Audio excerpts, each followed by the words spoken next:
আসসালামু আলাইকুম। কেমন আছেন সবাই? আশা করি সবাই ভালো আছেন। আমার সামনে দেখতে পাচ্ছেন একটা সাবমার্সিবলের কন্ট্রোল বক্স।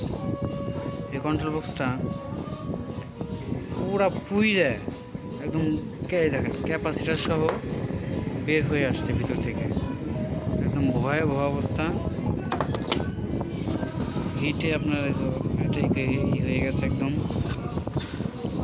পরে আমি আমার ওয়ার্কশপে নিয়ে আসলাম, তারপর একটা ক্যাপাসিটার লাগাইলাম, তারপর আপনার এই যে কানেক্টরগুলো চেঞ্জ করে দিলাম। কানেক্টর যে ফুইটা শেষ, দেখেন না কি অবস্থা, কি হাল।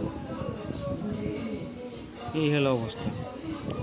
এটা আপনি পুরো কারণ হচ্ছে লুজ।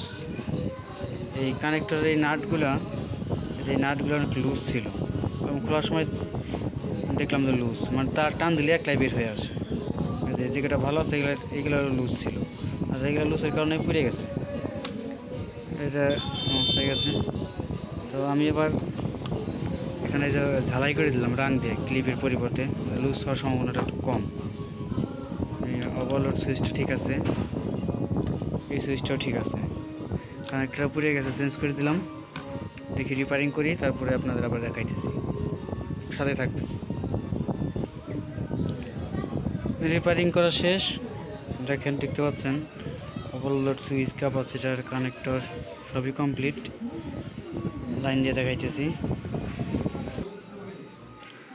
প্লাগ লাগাই দিলাম, দেখি সুইচ দিয়ে কি অবস্থা। হ্যাঁ, সুইচ ঠিক আছে, সুইচ ঠিক আছে।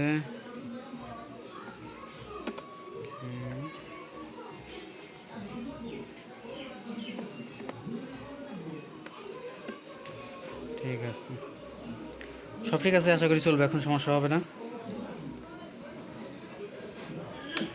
আপনারা যখন সাবমার্সিবলে কন্ট্রোল বক্স রিপেয়ারিং করুন, তখন তারটা মানে মার্ক করে রাখবেন, কোনটা কমন, কোনটা রানিং, কোনটা স্টার্টিং, সব মার্ক করে রাখবেন।